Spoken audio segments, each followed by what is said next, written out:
Step 2, design fire size. Now let's move on to step 2, determining the design fire size. Now before we do this, I'd like to explain more about fire growth and smoke production. Fire is an exothermic heat-releasing chemical reaction which requires three elements: heat, fuel and oxygen. Once the fuel has ignited, there are two ways that fires can burn. First, there's ventilation-controlled fire, and secondly, there's a fuel-controlled fire. Ventilation-controlled fire. These are where the rate of combustion is dependent upon the quantity of air available within the fire compartment. Whereas a fuel-controlled fire is when the rate of combustion, heat output and fire growth depends on the amount of fuel that's being burned, and there is more than sufficient oxygen present to support that combustion. This is the normal fire condition found in most single-storey buildings, whilst the fire is still small enough for successful smoke control. The amount of smoky gases produced, that is, the mass flow rate of fire gases in and from the compartment, and the energy or the heat flux in the plume may be very different for both regimes. It's therefore important to identify the regime which applies and to determine the mass flow and the heat flux within the smoky gases which control the fire conditions. So how does a fire grow? A distinction may be made between fires arising in the open, where radiated heat is lost to the surroundings, and fires that occur in confined spaces or compartments. In the latter, heat is transferred to the compartment walls by radiation from the fire and also by convection from the hot gases that accumulate within the compartment. Re-radiation from these hot boundaries can significantly increase the heating of combustibles within the room.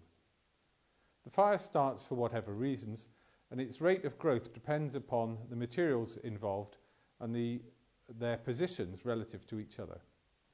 In most compartments there is sufficient oxygen to support combustion in the first few minutes at least, and the fire growth and smoke production are controlled by the fuel, i.e. the fire is fuel bed controlled.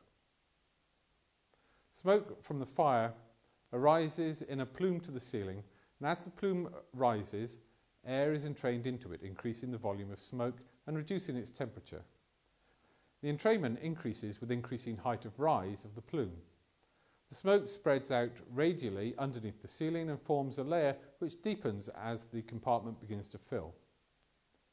If the compartment is open to the atrium or to a mall, then the gases flow out immediately that they reach the opening to that larger space. If the compartment is glazed or the opening is below a deep downstand, then the smoke steadily deepens. As the layer gets deeper, there is less height for the plume of smoke to rise before it reaches the base of the smoke layer, and hence less air is being entrained, with the result that the temperature of the smoke layer increases with layer depth. This temperature increase can cause a problem with any non-fire resistant glass.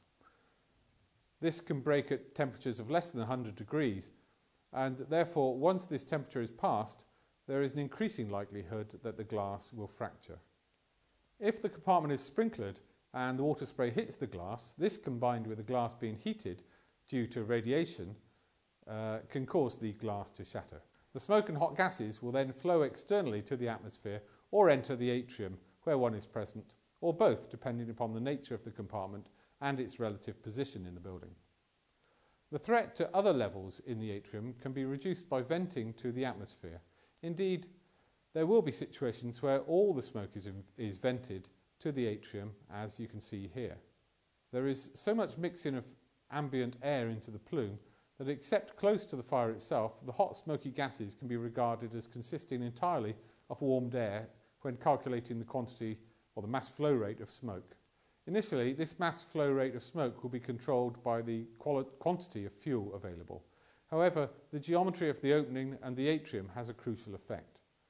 As the fire grows large in comparison to the area of the opening, the air supply to the fire is limited, causing the fire to burn inefficiently. This leads to the situation where the inability of the compartment to vent the gases effectively due to the restricted area available causes the layer to deepen further, which combined with the increased fire area causes the layer temperature to rise. Once the layer temperature reaches approximately 600 degrees, there's a strong possibility of a flashover. This is where we have a transition from a localized fire to full room involvement. Following a flashover, where there is sufficient fuel within the compartment for the entire compartment to become involved, the layer temperature will rapidly rise to flame temperature, possibly up to around 1000 degrees Celsius. There comes a point when the fire growth rate will plateau and reach its peak heat release rate. The fire will eventually decay as the fuel is completely burnt, and this chart summarises the stages of fire growth. What needs to be done is to identify what is going to be the worst case fire in a building that's under consideration. This may involve a number of different calculations because it may not be obvious which fire will produce the most hazardous conditions. Also, it's worth pointing out that the worst fire in terms of mass flow rate of smoke will not necessarily be the worst case in terms of the temperature of the smoke. A lower mass flow rate can result in higher temperatures of smoke, and if this is for life safety, tenability criteria can be exceeded. Now that covers the principles of fire growth. Now we need to look at what design fire size we're going to use in our calculations, because the mass flow rate of smoke is usually directly dependent upon the size of the fire.